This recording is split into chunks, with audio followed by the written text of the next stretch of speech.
Roberto Gómez Bolaños, Chespirito, escritor, actor, director y comediante de la televisión mexicana. Es considerado el más exitoso creador de programas y personajes cómicos de su país, los que han trascendido todas las fronteras. El Chavo es su más exitosa creación y lleva 40 años ininterrumpidos al aire, conquistando audiencias televisivas en más de 90 países y habiendo sido doblado a más de 50 idiomas. Otra de sus creaciones, El Chapulín Colorado, se convirtió en un icono que desplazó de las pantallas latinoamericanas a los superhéroes de la cultura norteamericana. Creo que él ha trascendido. Una de sus grandes fuerzas ha sido quizá el crear todas esas frases que le dieron personalidad y que le dieron características y que lo hacen inolvidable. Creador de un humor universal sin fronteras, triunfador en el cine y el teatro, donde obtuvo récords de taquilla. En la radio y la televisión, sus programas alcanzaron los más altos niveles de audiencia. Él demostró que se puede hacer una televisión, un espectáculo sano, exitoso. Roberto Gómez Bolaños, un hombre que triunfó como artista y como ser humano, cuyo mayor reconocimiento es la respuesta y cariño de millones de personas en todo el mundo que idolatran sus programas y sus personajes, y de su familia, quien lo admira y respeta como hombre. Yo pienso que tiene un contenido sociológico que no ha sido visto así por las clases intelectuales. Roberto Gómez Bolaños es el segundo hijo de una familia de clase media, nacido el 21 de febrero de 1929 en la Ciudad de México. Mi característica principal fue el miedo siempre, de niño. Recuerdo que me daba miedo asomarme abajo de las camas, como que estaba algún diablo o algo así. Y de jovencillo peor, entonces por eso era yo peleonero, pero por miedo. El padre de Roberto era Francisco Gómez Linares, un hombre talentoso, aficionado a la pintura, al teatro, la música y la declamación. Un pintor que llegó a ser un prestigioso ilustrador y retratista. Él hacía las ilustraciones del Universal Ilustrado. Ilustraba además cuentos, por ejemplo, de Martín Luis Guzmán, uno de los escritores más famosos y mejores de México. Un hombre bohemio, cuyo ritmo de vida social provocó su temprana muerte a causa de un derrame cerebral cuando su hijo Roberto apenas contaba con 6 años de edad. Porque tomaba y había muchas mujeres guapas. La bebida incluía el ajenjo y algunas cosas tan fuertes como eso. De hecho, cuando le dijeron que su papá había muerto, él me cuenta que se sentó en una ventana porque no creía que no fuera a volver. No vino nunca, pero quería yo que llegara. Y luego, en toda mi vida he seguido soñándolo y que nos encontramos, platicamos y me dice, pero me tengo que ir ya. Lejos de una herencia, o al menos de su tranquilidad, Francisco Gómez había partido dejando deudas y sorpresas a la familia. Cuando se casó mi mamá, había sucedido como en las películas. Si hay alguien que se oponga a este matrimonio, que lo diga ahora o que calle para siempre. Pues entró una señora y dijo, yo me opongo. Consternación en la iglesia. ¿Por qué? Porque este niño es hijo de él, y si era cierto. Después, cuando murió mi papá, volvió a ir la señora y dijo, algo me debe de haber dejado don Paco a mí. Quiero compartirlo. Y mi mamá le dijo encantado, porque lo que dejó fueron deudas a granel. A consecuencia de la muerte de su esposo, la madre de Roberto se abocó a la ardua labor de criar a sus 3 niños en soledad, realizando trabajos de todo tipo, con una fuerza emprendedora que condicionaría la mirada del mundo que Roberto tendría. Pintaba, escribía. Ella fue para nosotros mamá, papá, hermana, nana, cuidadora, profesora, maestra, todo. La corta estatura de Roberto y el entrañable miedo que luego reproduciría en muchos de los personajes interpretados por él, llevaban a Roberto a liarse a golpes desde muy pequeño y vencer a niños más grandes. Su habilidad para los puños lo llevaron a practicar el boxeo, actividad que realizó durante años a escondidas de su madre. En la preparatoria fui subcampeón el primer año y campeón el segundo. Entré a los Guantes de Oro, la competencia más fuerte del boxeo amateur. Otra de las habilidades de Roberto fue el fútbol, donde llegó a brillar como jugador amateur. Era muy aburrido, porque lo único que sabía hacer era estar mete y mete goles, mete goles todo el tiempo. Él fue un gran jugador de fútbol. Yo creo que pudiera haber sido profesional si hubiera tenido la corpulencia correspondiente, pero no era muy finito de estatura y de complexión. La ventaja en el fútbol es para el bajo, porque el juego es a ras del suelo y está más cerca. Ya en la adolescencia, su carisma, su natural destreza física y las múltiples artes en las que ya se involucraba, como la música, la pintura y la escritura, lo llevaron inmediatamente a convertirse en líder de una pandilla de barrio en el México de los 40. Arranqué la placa, que eran azules con letras blancas, la pinté toda de azul y puse calle de Roberto Gómez. Y duró algún tiempo allí, llegaba alguna persona y nos decía, por ejemplo, ¿dónde está la calle de Nicolás San Juan? Mire, se va aquí por todo Roberto Gómez y 3 cuadras para allá. ¿Por dónde? Ah, se llamaba de otro modo. Sí, pero ya ve que le andan cambiando nombres a todo. Desde su juventud era el que escribía las canciones para conquistar a las chamacas y el que escribía los sketches de sus amigos que hacían un festival de la colonia. Y él era el genio que hacía esto y le gustaba ese reconocimiento. Su popularidad en el barrio lo había hecho famoso entre las jóvenes, quienes lo solicitaban recurrentemente. Lo conocí en una fiesta que me llevó un primo mío de los Aracuanes. Él era el que tocaba las maracas en el son de los Aracuanes. Entonces él me dijo, ¿quieres bailar? Uy, casi me desmayo. Me estaba sacando a bailar Roberto Gómez. A algunas se les llamaba las aracuanas también, porque eran desde esa época en que andaban noviando y saliendo con nosotros. Y yo era la novia de Roberto Gómez. Eso me hacía muy... Me agrandaba a mí. Y al agrandarme yo, se agrandaba él. Al momento de elegir una carrera profesional, la destreza para el dibujo y la facilidad para la matemática llevaron al joven Roberto a decidirse por la ingeniería. Él había tenido un tío que quiso mucho, que era ingeniero, y que tenía un torno en su casa. Entonces con este torno hacía juguetes. Y mi papá se imaginó que ser ingeniero era hacer juguetes, ¿no? Y yo decía que le ayudaba, lo que hacía era pasarle la pinza, la tuerca, lo que necesitara, ¿no? Sin embargo, sus bajas calificaciones y un trabajo en el que comenzaba a vislumbrar el monótono futuro de su profesión lo llevaron a replantearse su carrera. Una mañana, un anuncio en el periódico captó su atención. Solicitaban aprendices para trabajar en radio y televisión. Esa misma mañana, Roberto acudía a la agencia de publicidad Darcy para encontrar una fila muy larga, donde estaban formados todos aquellos que aspiraban al puesto de productor. Pero la más cortita era la de escritoria y se formó, ¿eh? Y se la dieron de escritor de comerciales. El gerente me dijo, ¿cómo anda de rápido para escribir una máquina? Le dije, pues la verdad, los 2 últimos años no he tocado una máquina. Bueno, no importa. Eran los 2 últimos ni todos los anteriores, nunca había tocado una máquina. El trabajo de la agencia fascinó al joven Roberto. Allí se produjo una revelación para él que iría develando en los años siguientes: la contundencia del lenguaje publicitario y el potencial de la utilización de las frases cortas y repetitivas para el impacto masivo. Yo sí empecé yo a trabajar en eso y me fascinó. Y cuando dije, esto sí lo quiero hacer, es cuando, como dije hace rato, me puse a superar todo, a saber escribir realmente. Escribía hasta 12 horas al día. Escribía mucho. Su sillón quedaba justo frente a la puerta. Y la puerta tenía de estas cerraduras grandes, viejas, por las que te podías asomar. Y mis hermanos y yo nos peleábamos por poderlo espiar, porque era delicioso verlo pensar cómo iba a escribir, qué iba a hacer.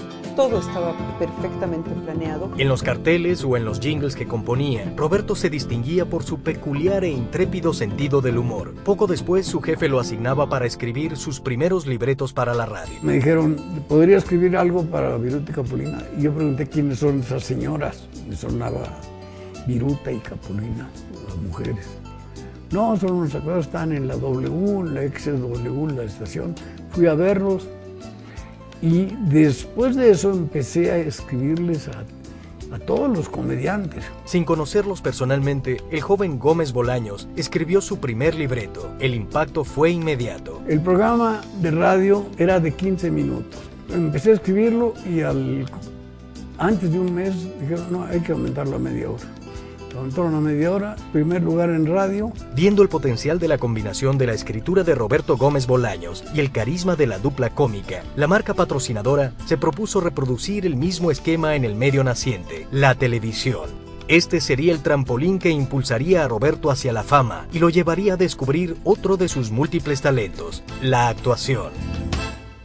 Roberto Gómez Bolaños había alcanzado la fama como escritor para los programas de radio de Viruta y Capulina. Y ahora, llegando al medio televisivo, se abrirían nuevas posibilidades y también nuevos retos. Más acción que palabras. Porque la televisión es como el cine, más visual, ¿no? Y lo logramos. Este novedoso formato, cómicos y canciones, disparó la imagen del dúo, iniciando una sociedad entre los actores y el escritor que llevaría a Viruta y Capulina a la cima de la fama de los años 50 en México. Estaba muy metido en lo que era el trabajo. Estaba muy preocupado en qué tenía que ganar. No quería millones, por lo menos eso me decía a mí. Vivíamos muy discretamente, yo tenía un sueldo pequeñísimo, pero tampoco lo resentíamos demasiado. En un departamento muy pequeñito. El amor que unía a Roberto y Graciela pronto dio sus frutos. 5 mujeres y un varón alegrarían la nueva casa donde Roberto descubriría otro de sus matices, el arte de ser un cariñoso papá. Mi papá participaba mucho, nos hacía reír también mucho, jugábamos, nos explicaba muchas cosas. No había nunca un castigo, un regaño. Te preguntaba, ¿tú crees que es correcto lo que hiciste? ¿Te parece que esto es bueno? Y eso te movía más que cualquier otra cosa. Mi papá el Día de Muertos abría la puerta de la casa, ponían una fogata en el jardín, compraban salchichas y malvaviscos y todos los vecinos entraban con nosotros a jugar. Somos familia muégano, que a todos lados vamos juntos y con cualquier pretexto festejamos, nos juntamos. Tocaba la guitarra y cantaba con nosotros, hacía como sesiones de cantar y de tocar la guitarra. Me pedía que yo hiciera segunda y nos poníamos a cantar horas y horas y horas. Podía llamarte y decirte, me equivoqué, tenías razón, estaba mal. Pedirte perdón. Yo no oía nunca a una de mis compañeras que dijera que su papá le había pedido perdón. Lo veo como un sabio que nos ha sabido conducir por la vida a los hermanos que somos muy diferentes en muchos aspectos y es parte de su sabiduría, ¿no? Mi infancia en realidad transcurrió en los programas de Viruta y Capulina que se hacían en vivo, lo que significaba escribir durante la semana, ensayar toda la mañana. Yo me acuerdo de haber ido al foro en donde se hacía el programa de Viruta y Capulina. Eran mi tío Capu y mi tío Viru, o sea, ¿no? Los sentíamos parte de la familia realmente. Cómicos y canciones fue un ámbito de exploración para el inquieto y creativo Roberto, donde su afán artístico se incrementó. Pronto sentiría la necesidad de la actuación. Comenzó entonces a interpretar pequeños papeles donde sobresalía por sus ágiles brincos y caídas, producto de la práctica deportiva. ¡Claro que sí! ¡A usted, señor! Una magnífica oferta les traigo esta vez. Se trata de una sortija con brillante solitario de la mejor calidad. Se las puedo vender a ustedes. Ustedes se podrán fijar que tiene un brillante, 2 esmeraldas, una montura perfecta que ni en Kimberly de Nueva York se la podrán hacer. Si ustedes me... Por favor, señores, les estoy haciendo una oferta que ni ustedes mismos la podrán encontrar. Por favor, tengan la amabilidad de comprar. ¿Qué ventaja tiene usted con eso? Caballero, es de lo mejor que puede usted encontrar en cualquier parte. Yo les suplico a ustedes tengan la bondad de comprarme una sortijita con una nada les va a costar, caballero. Yo se los puedo vender a un precio ridículo, verdaderamente ridículo, y ustedes me tendrán que hacer por ello. Me costó trabajo, pero lo saqué. Que vine un comprador, pa' fuera. La primera vez que yo actué en un programa, ya tenía 29 años, y fue porque faltó un actor. Los programas eran en vivo, en directo, y lo saqué y me dijeron, oye, lo hiciste muy bien, ¿por qué no haces más? Y seguía haciendo así papelitos. Tengo un recuerdo de él que me dio mucha risa. En un programa que hacían Viruta y Capulina, él apareció. Yo me acuerdo que mi mamá me dijo, ese señor es el que lo escribe. Y hacía algo, me acuerdo que se tomó como una pastilla para dormir y se echaba un brinco y caía inmediatamente en un sofá y se quedaba dormido. Yo daba todo lo que podía en cualquier sentido, escribiendo, actuando, dirigiendo. Cuando dirigí, me dijeron, ¿tú eres el director del programa? Yo,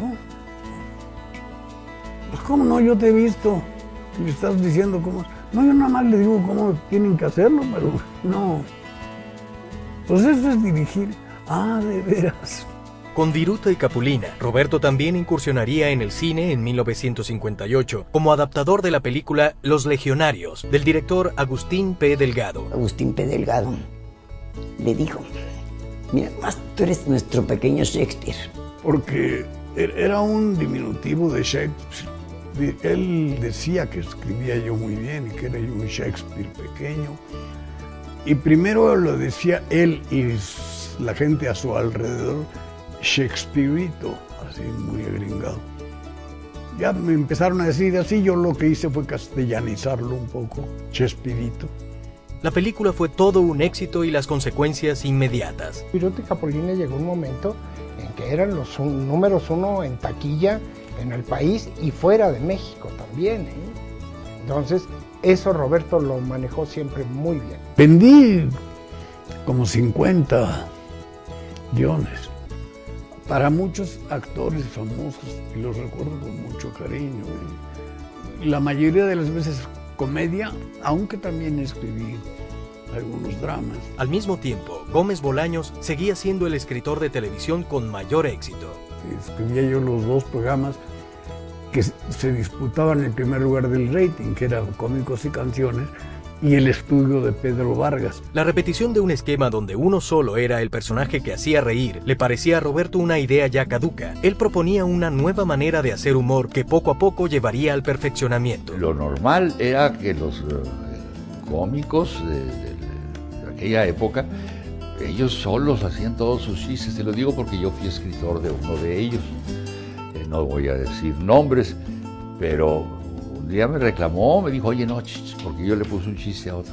Aquí el cómico soy yo, así que nada de que chistecitos a los demás están para servirme aquí. Incluso cuando Capulina comenzó a sentirse incómodo por la actuación de Chespirito, Roberto aceptó retirarse de la pantalla a condición de que su crédito como escritor en la salida del programa fuera del mismo tamaño que el del protagonista. La importancia de la presencia de Gómez Bolaños como fórmula del éxito se hacía más contundente e imprescindible. Yo seguía actuando con Capulina en 2 películas que escribí, pero se molestó porque en una de ellas, aunque hacía un papelito así muy chiquito, el staff me aplaudía.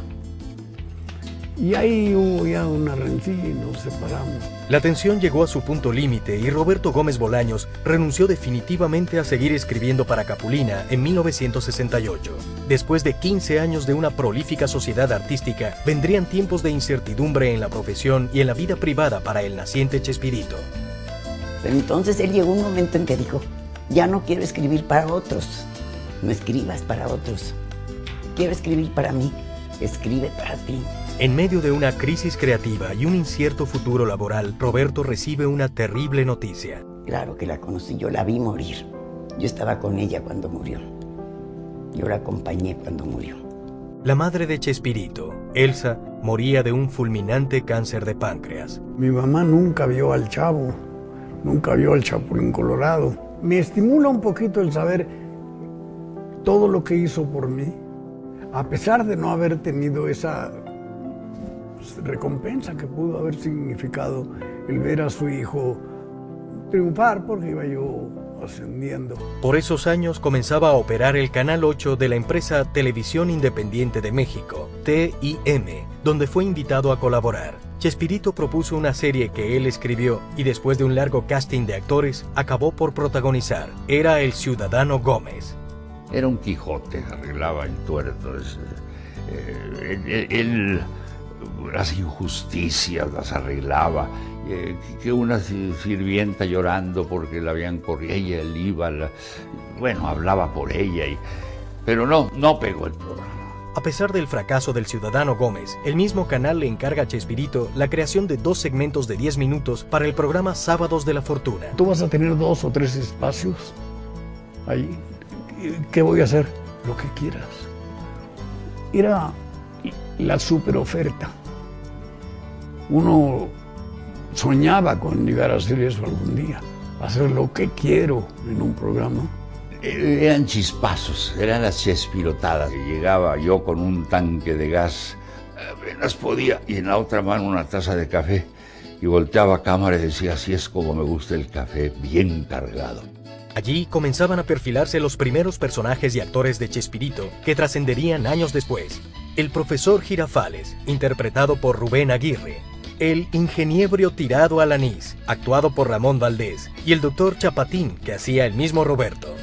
Se fue la luz en mi casa y cuando subí las escaleras vi en la planta alta un viejito a medio pasillo y empecé a pegar de grito. Que decía, ¿quién eres? ¿Quién eres? Y mi papá me abrazaba, soy yo. Estaba como probando su personaje del doctor Chapatín. Y a veces eran las 8:30 y no nos daban todavía, y nosotros ya sentados listos y los teléfonos sonando hasta que se dio cuenta el director general, el gerente, y dijo, a ver, vamos a hacer una cosa, quiten de allí a la mesa cuadrada y me le dan su propio espacio. El nuevo programa a cargo de Chespirito inició el lunes 14 de octubre de 1970 en horario estelar, a las 8 de la noche. Se llamó La Mesa Cuadrada. Y entonces Sábado de la Fortuna se acabó, porque sin La Mesa Cuadrada no funcionaba bien. Era un elogio para nosotros. El programa escaló rápidamente en la audiencia, convirtiendo a todo su elenco en personajes públicos. Sin apenas darse cuenta, la vida de Chespirito comenzaba a cambiar. Y Roberto me volteaba a ver y ya dimos autógrafos, ya somos grandes, ya dimos un autógrafo. Sin saber que después se nos cansaba la mano de dar autógrafos. A pesar de la popularidad, Chespirito no se durmió en los laureles. Su creatividad era floreciente y estaba a punto de crear el personaje que lo catapultaría a la fama internacional. Tras los sucesivos éxitos en radio y televisión, Chespirito había obtenido su propio programa semanal. La necesidad de crear nuevos sketches lo impulsaría a idear el personaje que lo haría famoso en todo el mundo. Había ofrecido a un buen número de actores, de un buen número, 4 o 5 comediantes famosos o rumbo a la fama, y todos lo despreciaron, no les gustó. El valor no consiste en carecer de miedo, sino en superar el miedo. El Chapulín Colorado lo hacía consciente de que era pequeño, tonto, débil, torpe, pero con todas esas deficiencias, pero sobre todo el miedo, que lo demostraba a cada rato, pero se enfrentaba al problema. Ese es un héroe. Pero quizá el mayor acierto del Chapulín Colorado fue su acervo de dichos y frases que de inmediato la gente incorporó a su lenguaje cotidiano, primero en México y luego en todo el continente. Lo hice intencionalmente para buscar pistas en el suelo. Todos mis movimientos están fríamente calculados. Lo sospeché desde un principio. Se aprovechan de mi nobleza. En momentos como este es cuando hay que aplicar lo que dice aquel sabio refrán. No por mucho madrugar, que vas deprisa. La repentina partida temporal de Rubén Aguirre obligó a Chespirito a inventar un nuevo sketch que sustituyera al popular dueto de Los Loquitos con un nuevo personaje. Un niño pobre, tierno y rompecorazones que interpretaría a él mismo. Y gustó mucho y dije, lo dejo a que siga funcionando ya. Y funcionó y fue el Chavo del Ocho, fue el gran hallazgo. Tenía que ser el Chavo del Ocho. Fue sin querer queriendo. No te juntes con esta chusma. Sí, mami.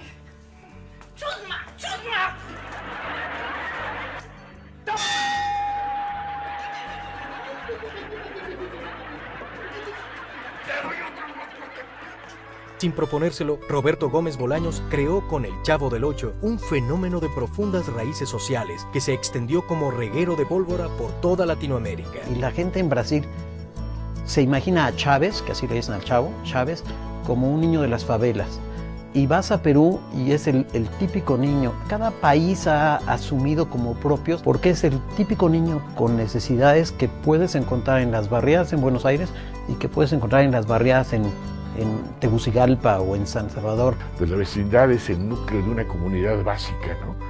Y él aprovecha muy bien. Con El Chavo del Ocho, llamado así por el Canal 8 donde estaba al aire, Chespirito también logró una de sus principales propuestas en la comicidad televisiva, la retroalimentación de un grupo de actores, donde todos participaban en igual nivel, generando un impacto profundo sobre el espectador. Roberto nos daba juego parejo a todos. Por ejemplo, según el libreto, a veces el programa era todo de María Antonieta de las Nieves, a veces era todo de Ramón, a veces era mío. Todos participábamos por igual en la calidad de los chistes o de los diálogos que se tenían. El Chavo sin los demás no tiene el valor que lo tiene en conjunto.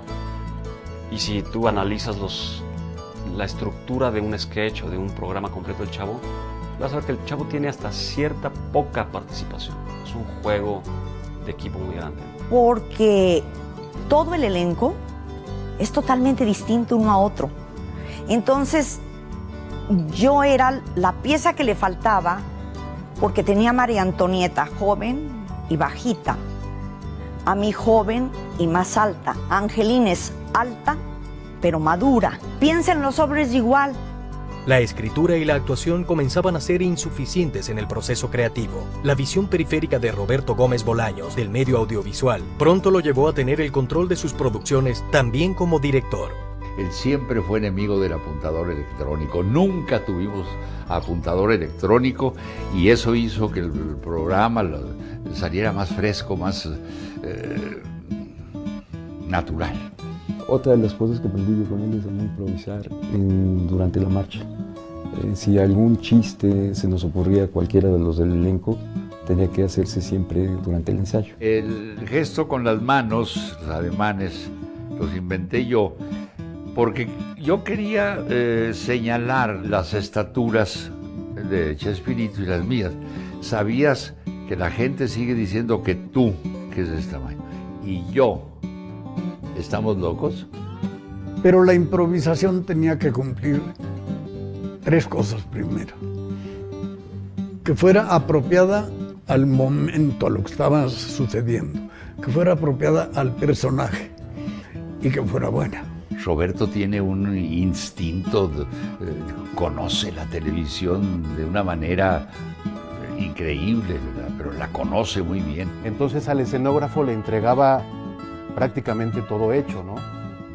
Y en base a ese dibujo que él hacía, él en su casa hacía todo el trazo escénico.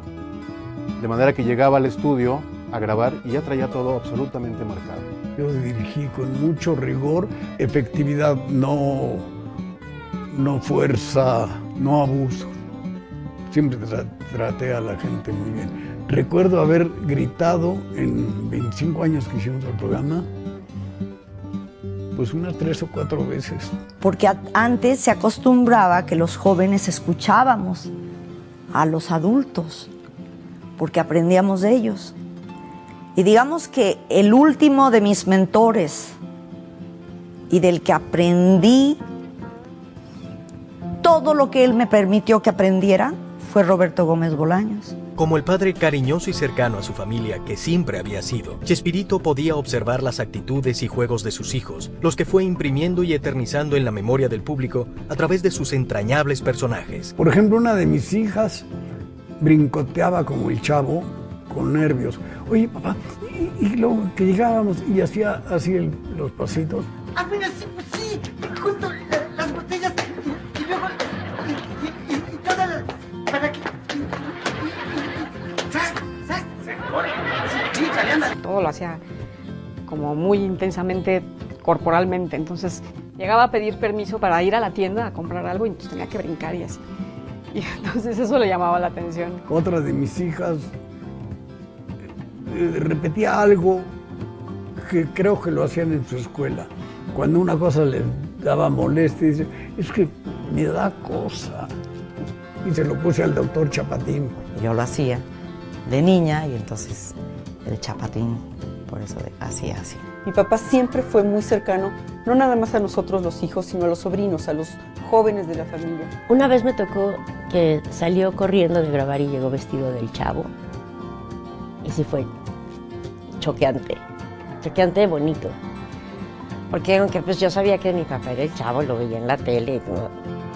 Pero ver entrar a la casa al Chavo, pues yo era una niña que era fanática del Chavo. Y fue así padrísimo, me acuerdo que sí, me emocioné mucho. La popularidad del programa comenzaba a inquietar a la competencia y Roberto es tentado a cambiarse de televisora. Emilio Azcárraga Milmo, dueño de Telesistema Mexicano, le ofrece una suma escandalosa. Y entonces dijo, no, espera, no puedo porque tengo un contrato vigente. Finalmente, Azcárraga no se vería obligado a esperar a que Chespirito cumpliera su contrato, pues Telesistema Mexicano y TIM se fusionaron para conformar la poderosa Televisa. Años después el señor Azcárraga le reconocía el no haber pateado quienes le habían dado la oportunidad importante.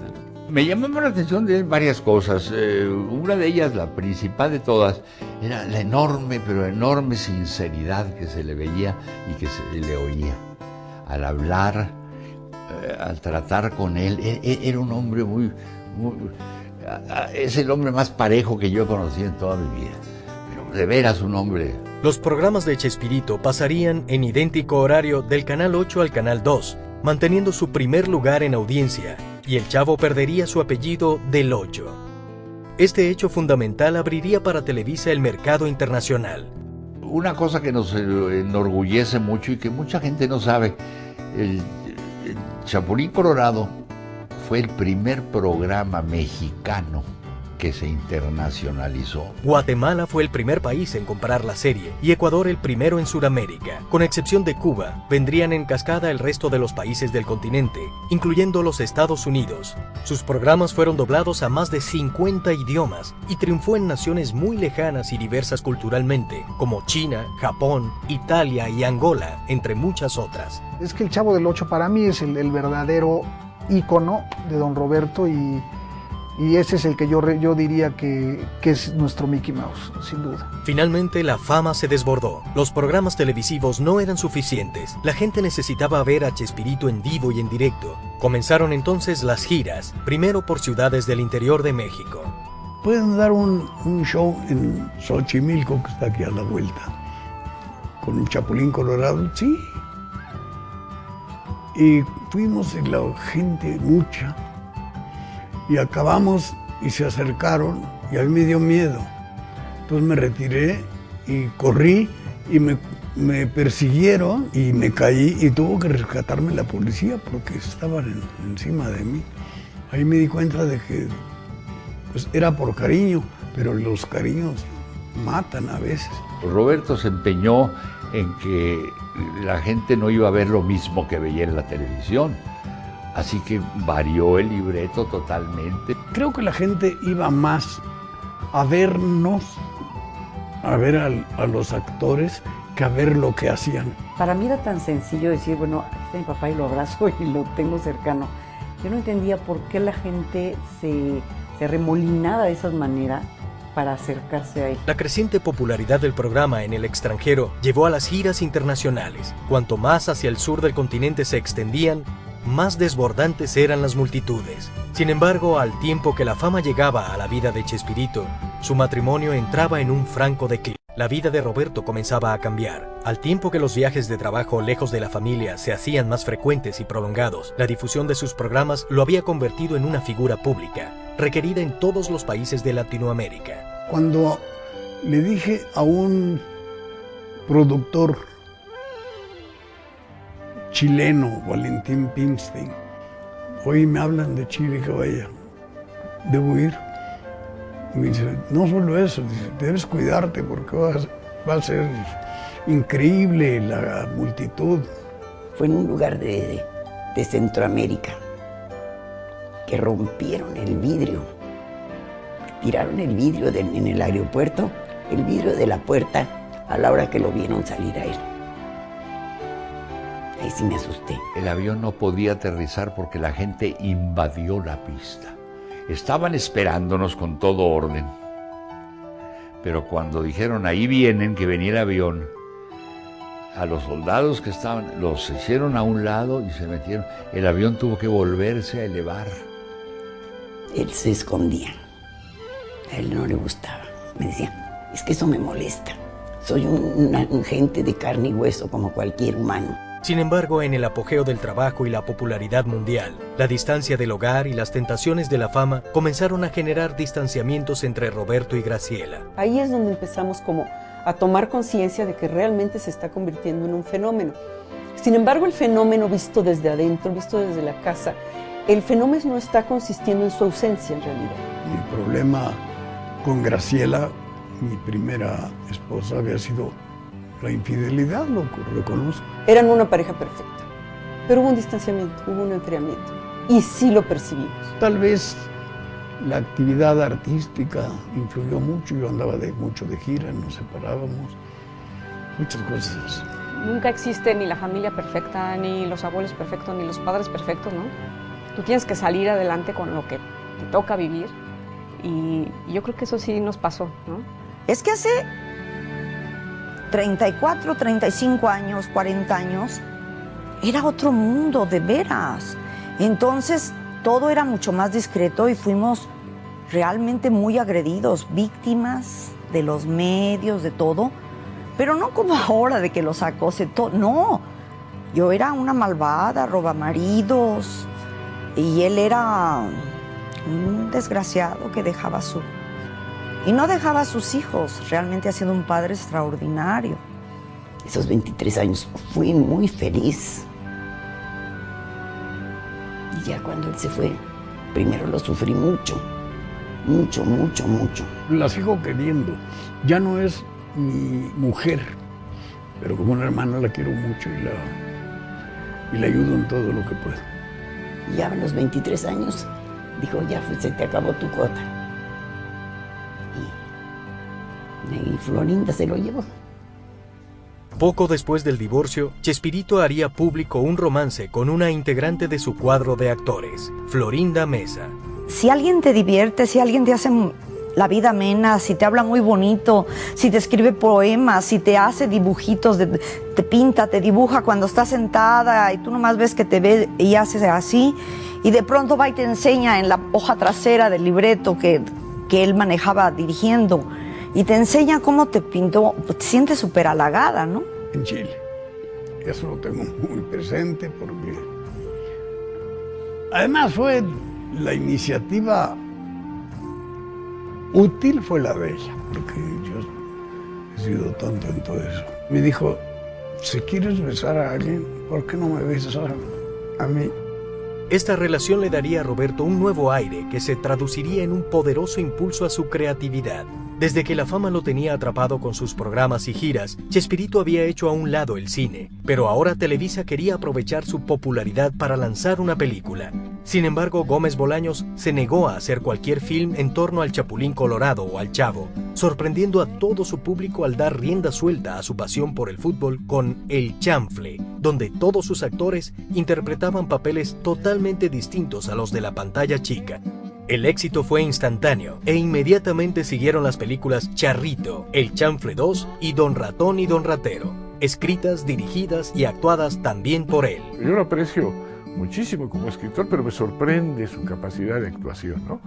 Es escritor, es director y es actor, lo que quisiéramos hacer todos los escritores, ¿no? Yo creo que Roberto forma parte de esa generación de autores, actores, directores, de ese gran prestigio que ha tenido el cine mexicano en todos sus géneros, ¿no? Las consecuencias de la fama no se hicieron esperar en los actores del elenco. Pronto, muchos de ellos, embriagados por las mieles del éxito, comenzaron a desertar del programa. Entre ellos, Carlos Villagrán, Kiko. ¡Cállate, cállate, cállate, cállate, que me desespero! Tuvimos algunos problemas después, pero yo no los mezclo tanto porque me interesa el tiempo que trabajó conmigo. Se fue Kiko, le avisó a Roberto y todo. Roberto, pues, ya me pagan tanto. Como le dijo Roberto, pues vete, nada más que el nombre de Kiko es mío, ese no lo puedes usar. Y valió, él usó el nombre de Kiko hasta que se cansó. Pues, miserias humanas. Otros miembros del elenco fueron muriendo durante los años que se extendió el programa, como el Chato Padilla y Angelines Fernández, pero sin duda la pérdida irreparable más sentida fue la de Ramón Valdés, quien moriría debido a un cáncer de estómago, consecuencia de sus años de excesos.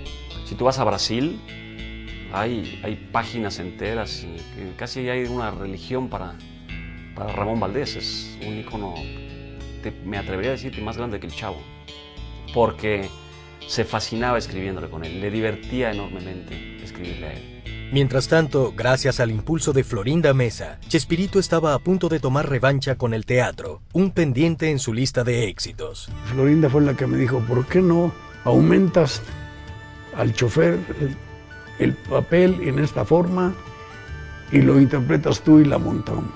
La obra 11 y 12, el mayor éxito en la historia del teatro mexicano, acumuló más de 3.200 representaciones, contando giras y temporadas cortas por México y el extranjero. Me daba cosa, porque entraba yo al escenario y un aplauso que me impedía empezar a actuar. Y yo diciendo, ¿a qué horas podré empezar? Porque tenía que empezar. A veces me tuve que imponer para hacerlo. La obra 11 y 12 también sirvió a Chespirito como un decoroso barco de partida, donde permanecería visible para el público y la prensa ante el sorpresivo final de sus programas de televisión. Televisa, para sorpresa de todos, había tomado la decisión de cambiar el programa de su horario habitual. El sueño comenzaba a acabar para Chespirito. Dije, no, si no tengo mi horario especial, pues no. Y le dije a mi amigo, Emilio Azcárraga mismo, dije, faltaban 10 o 12 días para cumplir 25 años. ¿Y por qué no me avisaste? Pues porque no me imaginé que fueran a hacerlo. Fue cuando nos hablaron de TV Azteca y de Miami, de Los Ángeles, nos hablaban en televisoras, pagándonos lo que fuera porque siguiéramos trabajando allá. Dijo Roberto, no, se acabó. Se acabó. Chespirito decidió dar por terminado el programa. En su opinión, el Chavo y el Chapulín Colorado debían descansar antes de que dieran lástima. A sus 66 años ya no le era posible hacer las mismas caídas y piruetas, además de que cada vez eran más notorias las ausencias de su elenco. Él se vio en pantalla y dijo, no debo hacer más el Chavo del Ocho. No debo hacer más un niño. El Chapulín Colorado sí requería una franca habilidad física, que ya con los años empezaba a ser más difícil. Desde la venta internacional, 25 años antes, siempre han habido al menos 10 países donde se siguen proyectando las repeticiones del Chavo y del Chapulín Colorado, lo cual significa un récord mundial de 40 años ininterrumpidos de seguir al aire. Hay como una especie de vacío entre el 95 y el 2000, por lo menos en México, ¿no? Y empieza a volverse a transmitir el programa, empieza a haber repeticiones del programa, y del 2000 para acá empieza a haber una especie de auge en México y otra vez en Centro y Sudamérica. Hay un canal en Brasil que llegó a tener al aire al Chavo del Ocho 5 horas al día porque necesitaba tener éxito, entonces le habían caído los ratings, entonces metió el Chavo del Ocho 5 horas al día y levantó los ratings automáticamente. Además de grabar 3 discos con las voces de su elenco y canciones de su autoría, Chespirito ha escrito 3 libros. El legado de Chespirito es inmenso, su acervo creativo es de un hombre renacentista, y aún así, su mayor cosecha es la de la gente que ha cultivado en su entorno. Roberto es mi maestro, mi mentor, mi amigo. Es un cariño muy especial que le tengo. Él me ha hecho la enorme distinción de compartir conmigo no solamente las cosas que sabe, que son muchas, sino también su familia y el encanto de haber trabajado con él durante todo este tiempo. un creador incansable que aprovechó los últimos destellos de la radio, el nacimiento de la televisión y el auge del cine mexicano para hacer una comedia universal, un humor blanco y para todas las edades. Nuestros medios intelectuales que no quieren tener nada que ver o no querían tener nada que ver en ese tiempo con la televisión, al que Monsiváis llamaba la caja idiota, se perdieron de observar muchos programas como inteligentes como lo de Chespirito, ¿no? Que hay más profundidad de la que parece. Creo que para el público en general le deja la posibilidad de descubrir que en la vida se puede uno divertir con cosas muy simples, con cosas muy sencillas, que la gente puede estar en familia de una manera agradable, que puedes tener un referente que une a todo un continente. Siempre fue muy claro su deseo, muy clara su idea de que llegaba a muchos millones de personas y no quería hacer daño social. Y eso es invaluable en una persona. Un pilar indiscutible de la televisión mexicana que abrió las puertas del mercado internacional, imponiendo con sus géneros y formatos una escuela de la comicidad y de la buena escritura. En mi carrera también he querido imitarlo a él, sin lograrlo todavía porque él es el número 1. Además de la televisión, Roberto Gómez Bolaños logró en el cine y en el teatro mexicano marcas históricas de taquilla, aunque jamás obtuvo premio alguno o reconocimiento de la crítica mexicana. Es una sangre de artista, desde la punta del dedo gordo hasta el pelo más chiquito que tiene en la cabeza. Él todo es artista. Para Chespirito, el único premio buscado y obtenido a través de sus programas, obras y películas es la respuesta y el cariño del público. Chespirito es verdaderamente el comediante exitoso internacional de México. Creo que no hay otro. No tengo la menor duda que es el personaje más importante en la historia de la televisión en español de todo el mundo. Y yo pienso que al público le debe dejar el gran sabor de la sonrisa, ¿no? De lo amable y de lo vivible que es la vida. Siempre triunfa el bien. Ese es el legado. El bien es el que gana siempre. Eso alimentará mi mente, mi imaginación con maravillosos recuerdos y, como decía el Chavo, por si algún día hay inflación de felicidad. Yo que iba tan tranquilo acercándome al final de mi vida terrenal, de pronto dudo y vacilo. ¿Es verdad que no hay asilo para el alma? ¿Que morir es dejar de existir? Es decir, que la existencia no tiene la trascendencia que me dejaron intuir. No, eso no, por favor. Yo con mi libre albedrío me atrevo a decir, Dios mío, que debe haber un error. Y perdóname, Señor, si con eso te incomodo. Sin embargo, de algún modo te lo tengo que decir. No me vayas a salir con que aquí se acaba todo.